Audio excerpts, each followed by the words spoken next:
you ever wondered how Dana White's mind works? Continue watching as we try to make sense of the polarizing patriarch of the UFC. The UFC is the premier league in mixed martial arts, and there's no other name more synonymous with it than Dana White. Serving as the company's president and minority stakeholder, White led the UFC to new heights under his leadership. As such, White has kept his role throughout the years despite the company seeing multiple changes in ownership over the decades. Given his contribution to the sport, it's reasonable to call White a brilliant in his field. However, White's methods and policies are mostly company first and not always in the best interest of his fighters. And for that reason, he's well beloved by the company's investors, but isn't very popular amongst fans, media members, and even some of the fighters. Love him or hate him, White has been a very significant cog in the well-oiled machine that is the UFC. Whether you think he's a genius or a madman, it's undeniable that he has kept the company moving in a positive direction. So have you ever wondered how Dana White's mind works? We're very excited, revved and ready to go. Having spent some of his life living in Las Vegas, it's no surprise that White has gambling in his bloodstream. And he's good at it too. In fact, White apparently won $100,000 playing blackjack and was banned by the Palm Casino Resort in Vegas.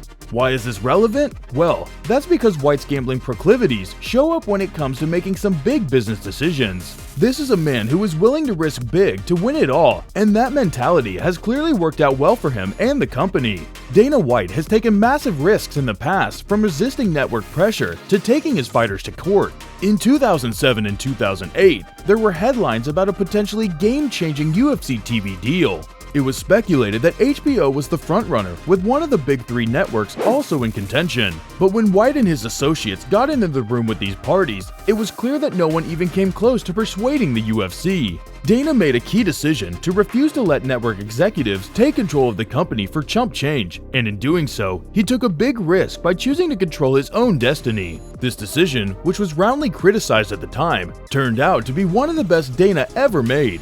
Networks wanted to pay low rights fees in exchange for production and matchmaking control, but Uncle Dana saw right through that and refused to budge. Had Dana caved, it would have given network executives who knew nothing about martial arts influence in the UFC's production and matchmaking. Thankfully, White vehemently refused to let that happen. But this begs the question, how exactly do Dana White and his cohort put together fights? The UFC's matchmaking process is a closely guarded secret, but head honcho himself pulled the curtain back during an ESPN Plus exclusive interview with Laura Sanko.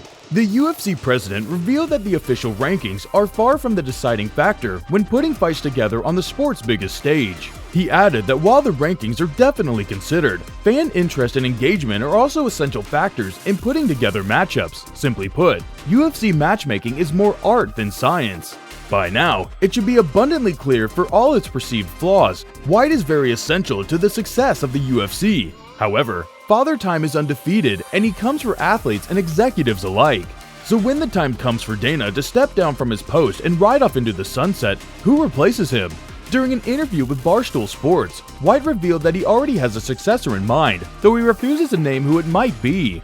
We can assume that Sean Shelby, Mick Maynard, or Hunter Campbell are probably the frontrunners. However, Dana White's mind works in mysterious ways, and only time will tell who steps up to take the mantle from the UFC boss.